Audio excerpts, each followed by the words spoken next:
কতটা মানুষ মিলে সকাল থেকে সন্ধ্যা পর্যন্ত গুনলে শেষ করতে পারবে? সম্ভব না অসম্ভব?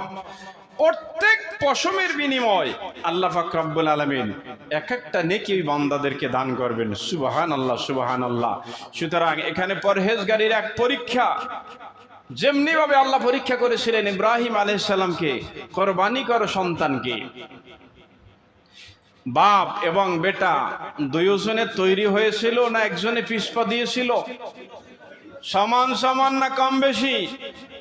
সম্পূর্ণভাবে তাদের মনকে আল্লাহর দিকে রুজু করে দিলেন। ইব্রাহিম নবী 100% কোরবানি দেওয়ার জন্য প্রস্তুত হয়ে গেলেন এবং ছেলে ইসমাইল আলাইহিস সালাম কোরবানি হওয়ার জন্য 100% প্রস্তুত হয়ে গেলেন। সেই অবস্থাটা যদি আজকেরও থাকতো, প্রত্যেক ব্যক্তির তার সন্তানদেরকে নিজ হাতে কোরবানি দেওয়া লাগতো। কিন্তু আল্লাহ পাক রব্বুল আলামিন সেই ইব্রাহিম আলাইহিস সালামের চুরির নিচে দুম্বাকে শোয়া দিয়া কোরবানির ব্যবস্থা করে ইসমাইল আলাইহিস সালামকে জীবিত রাখলেন। পরে বললেন কি, কদ সাদ্দাকতার রুইয়া। সুবহানাল্লাহ বলেন। ও আমার দোস্ত ইব্রাহিম, তুমি স্বপ্নকে সত্যে পরিণত করেছো। স্বপ্ন দেখে অর্থ এদার ওদারও করা সম্ভব ছিল, তাই না করে সরাসরি কোরবানি করে আমার হুকুমকে মানছো। সুতরাং তুমি পাস। তুমি কি বাপ বেটা দুইজনে পাস করে আল্লাহর দ্বীনের দাওয়াত দিতে থাকলেন। আল্লাহ পাক রব্বুল আলামিন সেই ইব্রাহিম নবীর, ইসমাইল নবীর সেই কোরবানি আমাদের উপরেও আসছে। আল্লাহ পাক আমাদেরকে কোরবানি যাদের উপরে অজিব আদায় করার এবং যাদের উপরে অজিব হয় নাই, সবের লালসে সবের লোভে তাদেরকেও কোরবানি করার তৌফিক দান করে বলে আমিন। ওয়া আখিরু দাওয়ানা আনিল হামদুলিল্লাহি রাব্বিল আলামিন। আসসালামু আলাইকুম ওয়া রাহমাতুল্লাহ। আসসালামু আলাইকুম ওয়া রাহমাতুল্লাহি ওয়া বারাকাতুহু।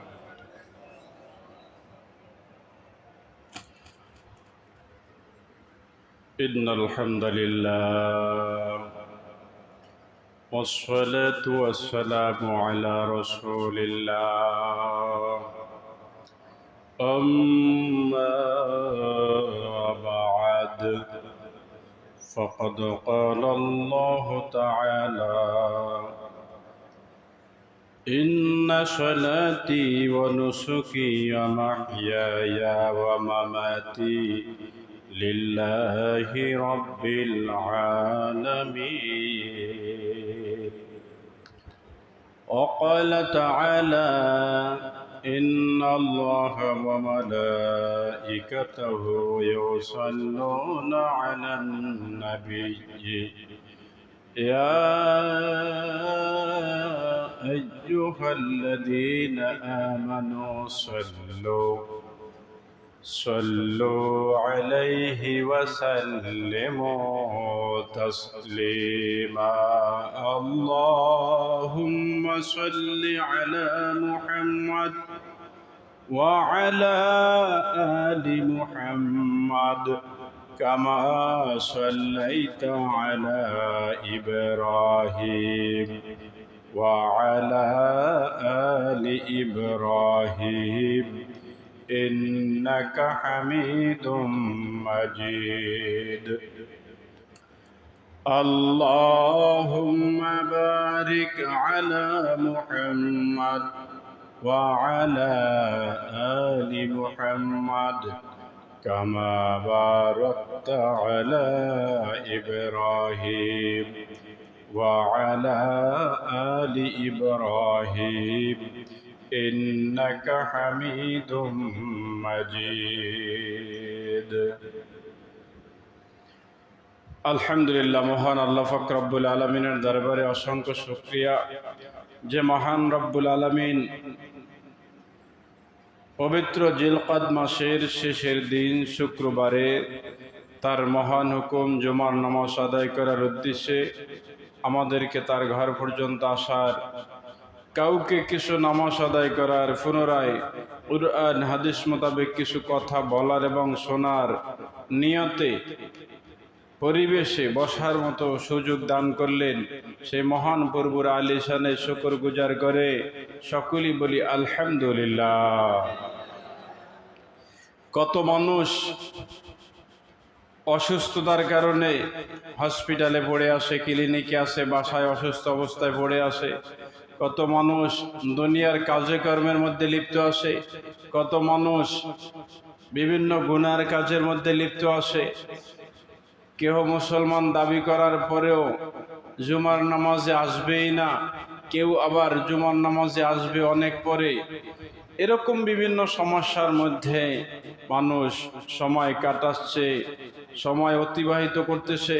আল্লাহ পাক রব্বুল আলামিন এর মধ্য দিয়ে আপনাকে আমাকে পবিত্র শুক্রবার দিনে আল্লাহ পাকের মহান এক হুকুম জুমার নামাজ আদায় করার জন্য তার ঘর পর্যন্ত নিয়ে আসলেন। শুকরিয়াতান সকলি, আবার বলি আলহামদুলিল্লাহ। পবিত্র জিলহজ মাস সামনে, সারা পৃথিবীর মুসলমানদের জন্য কুরবানি ঈদুল আজহা সামনে আগত এবং পবিত্র হজ সামনে আগত। আল্লাহ পাক রব্বুল আলামিন ধনবান ব্যক্তির জন্য জীবনে একবার হজ ফরজ করেছে। আর কুরবানি 3 দিন, জিলহজ মাসে 10, 11, 12 এই 3 দিনের মধ্যে যদি এতটুক সম্পদ হয় যেই সম্পদে সৎকায়ে ফিতর ওয়াজিব হয়, তথা বর্তমান বাজারের রৌপ্যের দাম হিসাবে 52.5 তোলা রূপার দাম হিসাবে 84,000 টাকা, ওই 3 দিনের মধ্যে টাকা অথবা স্বর্ণ, রৌপ্য অথবা উহার মূল্য, নগদ টাকা, ব্যবসায়ের মাল, সব কিছু মিলাই জেলায় যদি 84,000 টাকার সম্পদ কারো কাছে ওই 3 দিনে থাকে, সেই ব্যক্তি কোরবানি দেবে, তাকেই কোরবানি দেওয়ার হুকুম করা হয়েছে। সুতরাং মুসলমানদের বড় ধরনের এক নেকের কাজ, সবের কাজ এই কোরবানির সময়। আল্লাহর হাবিব সাল্লাল্লাহু আলাইহি ওয়াসাল্লাম অনেক হাদিসের মাধ্যমে পবিত্র জিলহজ মাসের 1 থেকে 9 তারিখ পর্যন্ত ফজিলতের কথা আমাদেরকে হাদিসের মাধ্যমে বলে দিয়েছেন। হযরতে উম্মে সালমা রাদিয়াল্লাহু তাআলা আনহা থেকে বর্ণিত, তিনি বলেন রাসূলুল্লাহ সাল্লাল্লাহু আলাইহি ওয়াসাল্লাম বলিয়াছেন, জিলহজ মাসের 1 তারিখ থেকে 9 তারিখ পর্যন্ত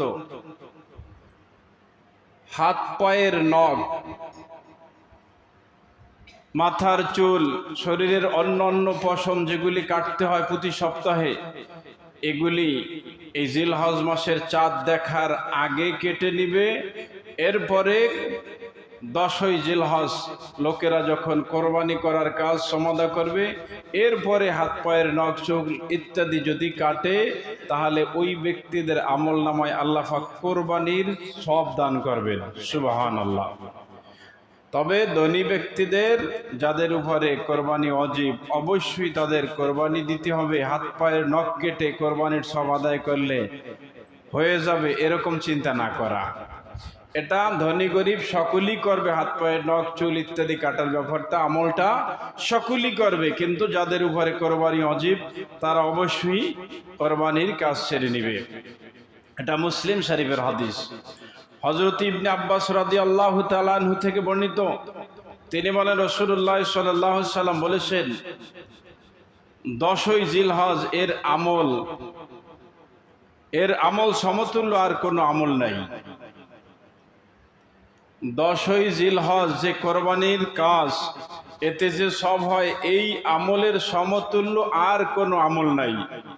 সাহাবায়ে কেরাম জিজ্ঞাসা করলেন, ইয়া রাসূলুল্লাহ, ইয়া হাবিবাল্লাহ, জিহাদও কি উহার সমতুল্য নয়? আল্লাহর নবী সাল্লাল্লাহু আলাইহি সাল্লাম বললেন, না, জিহাদও ওই দিনের আমলের সমতুল্য নয়। সুবহানাল্লাহ। তবে হ্যাঁ, কেউ যদি তার জান এবং মাল নিয়ে জিহাদের প্রস্তুত হয়ে জিহাদের উদ্দেশ্যে গিয়ে সেখানে যদি শহীদ হয়ে যায়, তাহলে ওই কোরবানির দিনের ওই আমলের সমতুল্য সব মিলতে পারে।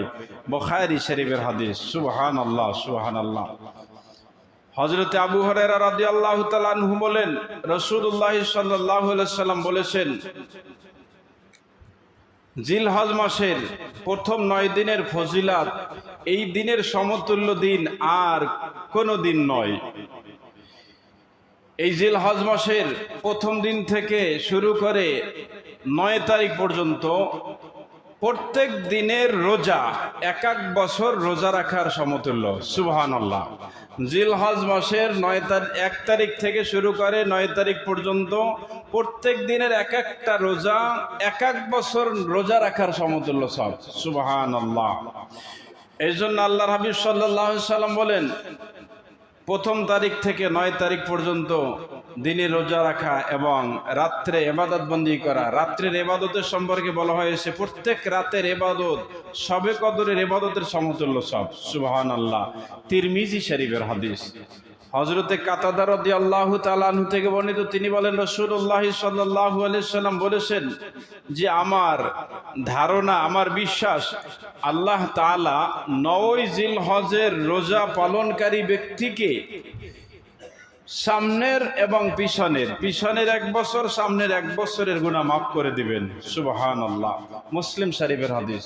আবারও বলছি, হযরতে কাতাদা রাদিয়াল্লাহু তাআলা আনহু থেকে বর্ণিত, তিনি বলেন, রাসূলুল্লাহ সাল্লাল্লাহু আলাইহি সাল্লাম বলেছেন, আমার বিশ্বাস 9 জিলহজ অর্থাৎ আরাফার দিন যেই ব্যক্তি রোজা পালন করবে ওই ব্যক্তিকে আল্লাহ তাআলা পিছনের 1 বছর এবং সামনের 1 বছরের গুনাহ মাফ করে দিবেন। সুবহানাল্লাহ। মুসলিম শরীফের হাদিস। হযরতে আয়েশা রাদিয়াল্লাহু তাআলা আনহা থেকে বর্ণিত, তিনি বলেন, রাসূলুল্লাহ সাল্লাল্লাহু আলাইহি সাল্লাম বলেছেন, আরাফার দিনের রোজা 1000 রোজার সমতুল্য। সুবহানাল্লাহ। আরাফার দিনের রোজা, একদিনের রোজা 1000 রোজা রাখার সমতুল্য সব। সুবহানাল্লাহ। রাসূলুল্লাহ সাল্লাল্লাহু আলাইহি সাল্লাম বলিয়াছেন, যেই ব্যক্তি ঈদের রাত্রে ইবাদত বন্দেগী করবে, কোন রাত্রে?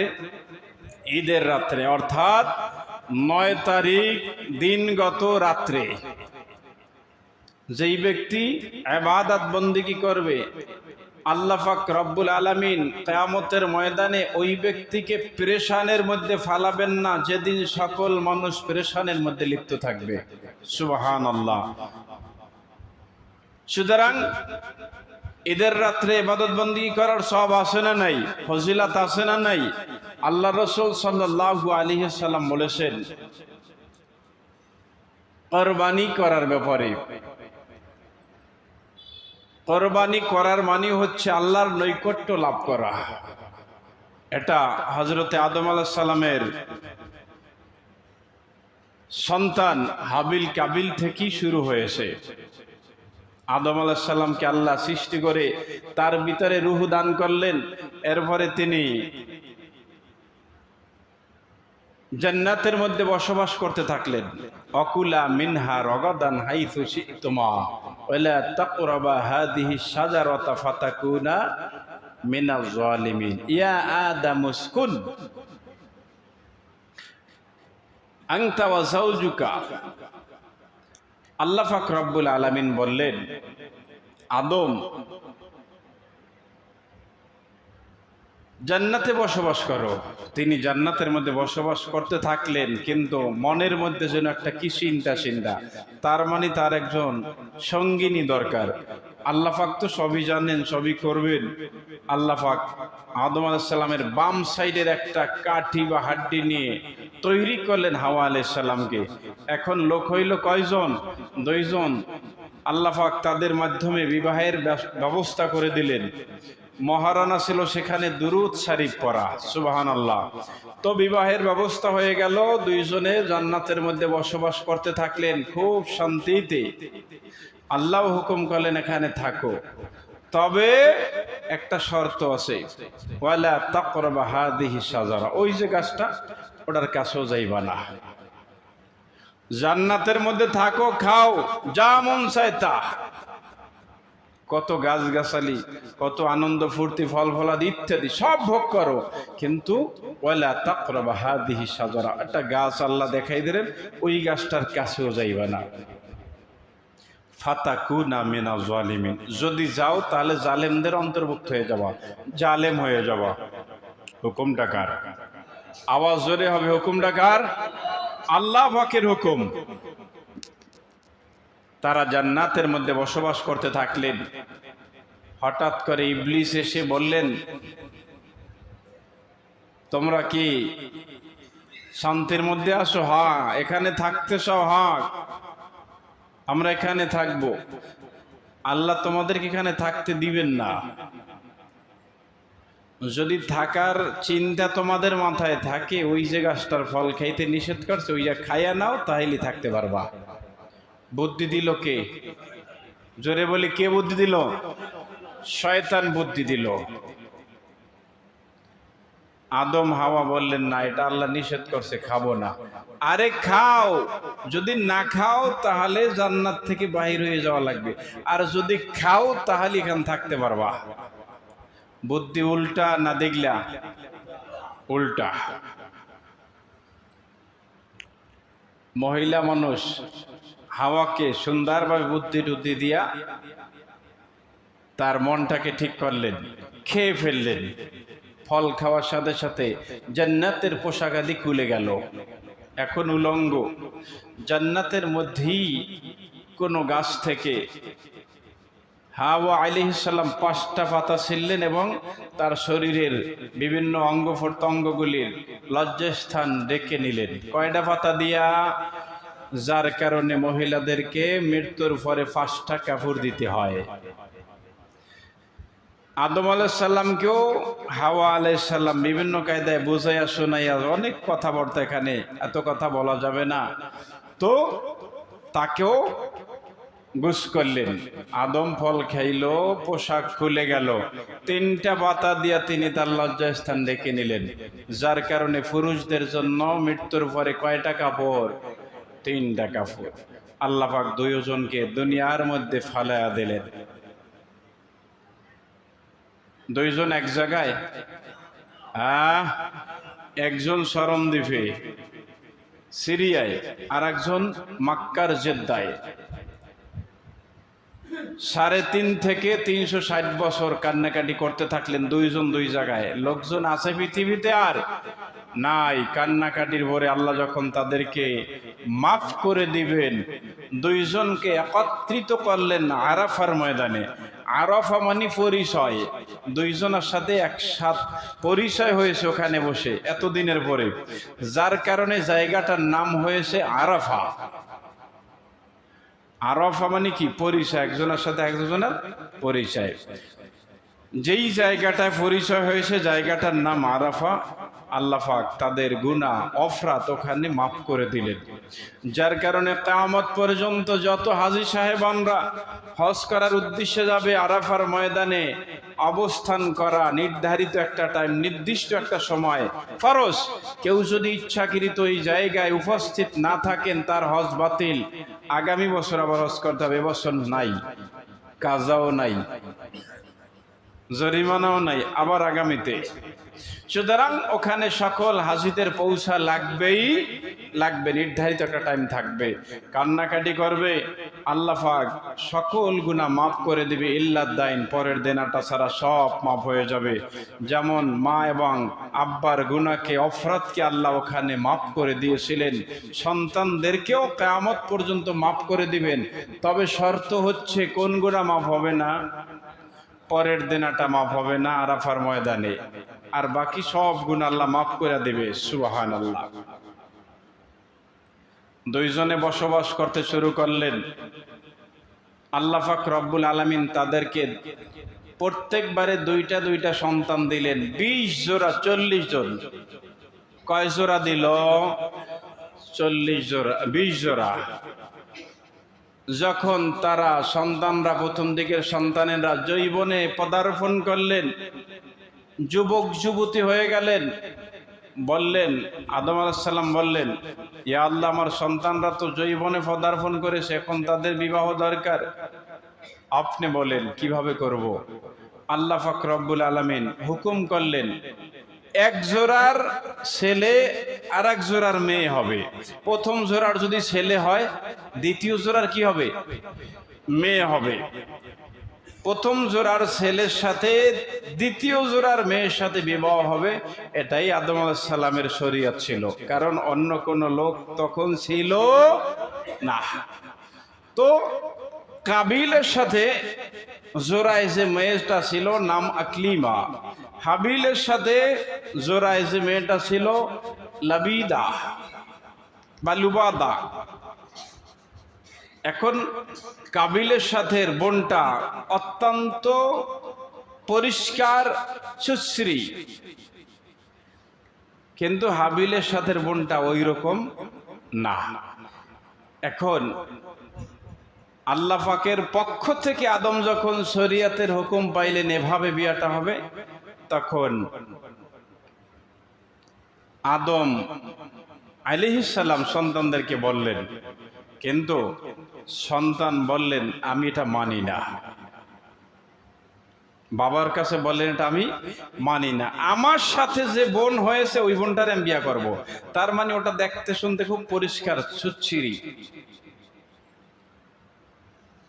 এ কথা বললেন কাবিল, আমি মানি না। যার কারণে আল্লাহ পাক রব্বুল আলামিনের পক্ষ থেকে আরেকটা সিদ্ধান্ত আসলেন।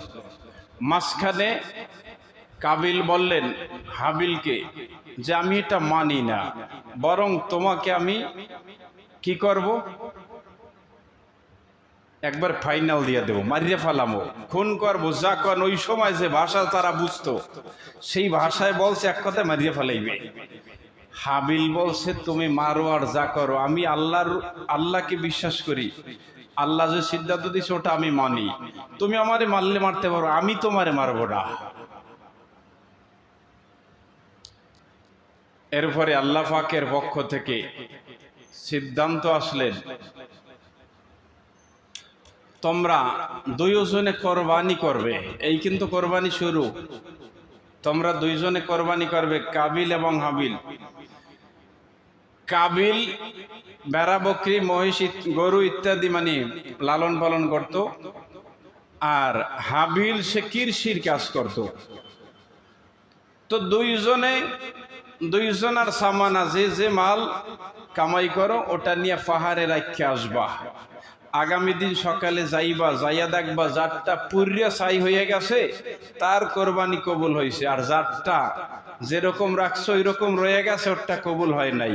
সুতরাং যারটা কবুল হয়েছে ওর সাথে আকলিমার সাথে বিয়ে হবে। সুবহানাল্লাহ গণ।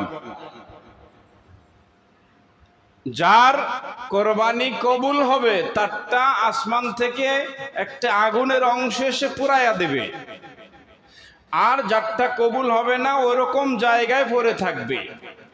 সুতরাং কাবিল তার পশুর থেকে রেখে আসলো, হাবিল তার কৃষির থেকে কিছু রেখে আসলো। পরের দিন গিয়া দেখে কাবিলেরটা জীবিতই ওরকম পড়ে রইছে, হাবিলেরটা কি হয়েছে, আগুন এসে পুড়ে গেছে। এখন কোরবানি কবুল হয়েছে কারটা, হাবিলেরটা।